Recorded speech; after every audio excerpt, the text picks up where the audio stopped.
Hello everyone. So today I will be talking about the privatization of banks in India. So we all must have read or heard something about the privatization of banks. Like these are the banks which are going to be privatized in the near future or something like that. So even after facing so much of resistance from the bank employees and other stakeholders, government is very reluctant to make this into a reality. They want to privatize most of the banks.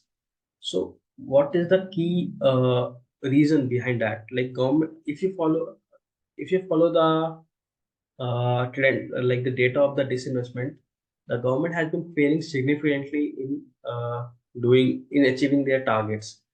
So if they are liquidating their assets and if they are privatizing the banks, it will be very easy for them to achieve these disinvestment targets. So this is one of the reasons. Other reason can be like there has been a huge spike in the budget deficit after 2018. Before 2018, the budget deficit used to be around 3 4% of the GDP, but post 2018 and post COVID, especially, it has reached to a staggering 9.3 percentage, which is raising a lot of questions on the government. And it has dipped from 9.3%, but it is still above 6.5. So these are raising a lot of questions on the government's efficiency and how they are handling the finance and how they are managing the money. So, in contrast, like for decades, PSBs have played a very vital role in India's financial landscape. They have been driven about like financial inclusion, and they have been there building trust among the Indian commoners. They have been providing finance to MSMEs, farmers, and small players. And they have been like they are not there to make profits. They are there to make the they are there for the welfare of the society, for everyone, for the country to grow and expand.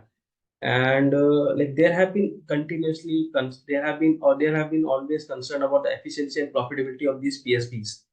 But if you see the trends and the data of the last few years, like there have been a significant dip in the NPS of these public sector banks, and because of that, the profitability have also increased. And government and these the managements of these PSBs have also realized that they have, if they want to match up to the efficiency and operations level of these private players, then they have to implement implement some strategic changes which have to be in terms of who they are giving loan to, what amount, and they have to be a very regulated way of doing that, the financing.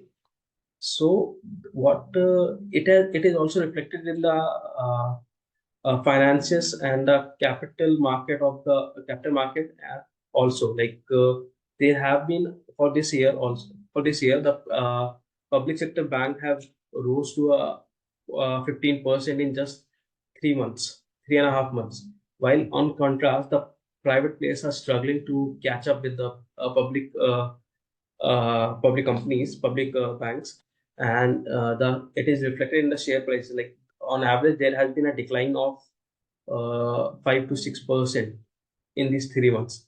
So this is showing that there is a the time is changing, and the public players are public banks are catching up with the private players.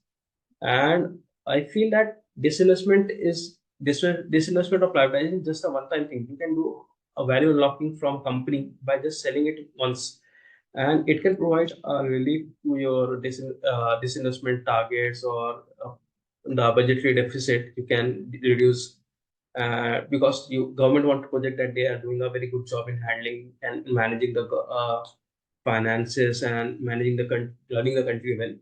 But government has to understand and consider a lot of various factors before taking this step. Like if they are privatizing, then they have to do a lot of self-analysis, and they have to consult a lot of economists based on that.